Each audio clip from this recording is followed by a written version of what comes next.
ऐसा किस्सा जिसको जान के आपको लगेगा कि ऐसे ही कोई भारत रत्न नहीं बन जाता है। उसके दिल में इस देश के लोगों के लिए, इस देश के लिए मान सम्मान प्यार होना जरूरी होता है।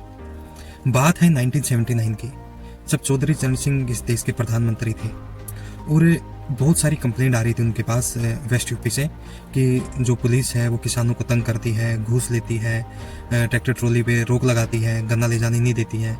ऐसी बहुत सारी उनके पास रिपोर्ट्स आई थी, जिसको वो ग्राउंड लेवल पे जाके, एक बहुत बड़ी चीज़ होती है कि एक देश का प्रधानमंत्री खुद जाके ग्राउंड लेवल पे इस चीज़ का की जांच करे, जायजा ले कि ये चीज़ ठीक है, गलत है, कहाँ पे गलती हो रही है। तो वो एक इटावा में एक थाने में पहुंच जाते हैं, मैले कुचेले कपड़े पहन के, और वहाँ पे जाके दरोगा को बोलते हैं कि मेरी जेब कट गई है तो मेरी रिपोर्ट लिख लीजिए। तो दरोगा का वही व्यवहार जो सबके साथ होता है, घूसखोरी वाला। तो वो उनको बोलते हैं कि तुम्हारी जेब हम कैसे मान लें कि तुम्हारी जेब कटी हुई है, तुम क्या पता दारू पी के हो, कहीं पे तुम्हारे पैसे गुम हो गए हों, ऐसी मतलब तुम्हारे पास क्या सबूत है कि तुम्हारी जेब ही कटी है। तो उसने काफ़ी देर चौधरी चरण सिंह ने उनके साथ बात की, उनको कन्विंस करने की कोशिश किया कि मेरी सच्ची में जेब कट गई है, मेरे ऐसे ऐसे 4,000 रुपये थे, अब मेरे पास नहीं है, तो मैं घर कैसे जाऊंगा, घर पे कैसे बोलूँगा कि मेरी जेब कट गई है, और मैं तो बैल लेने के लिए आया हुआ था। तो दरोगा उसको मना कर देता कि नहीं नहीं, हम आपकी बात पे विश्वास नहीं कर रहे हैं, आप जाइए और हम नहीं रिपोर्ट लिखेंगे। तो चौधरी चरण सिंह थाने के बाहर जाके बैठ जाते हैं, थोड़ा मायूस सा चेहरा लेके। तो उनके पास एक पुलिस वाला आता है, एक जो कांस्टेबल वो आता है, वो बोलता है कि आपकी रिपोर्ट मैं लिखवा दूंगा, लेकिन आपको 50 रुपये देने पड़ेंगे रिपोर्ट लिखने के।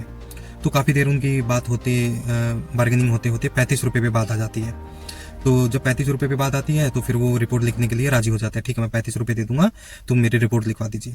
तो जब वो दरोगा के पास दोबारा जाता है और वहाँ पे जाके रिपोर्ट लिखवाने के लिए बोलता है, तो वो रिपोर्ट लिख लेते हैं, FIR उनकी लिख लेते हैं।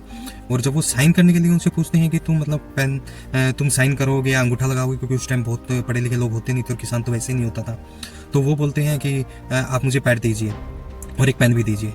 तो वो उस पर अपना जो रिपोर्ट लिखी होती है उस पर साइन करते हैं चौधरी चरण सिंह। तो वो पुलिस वाला सोचता है कि अब पैड की क्या जरूरत है, इसने तो साइन कर दिया है।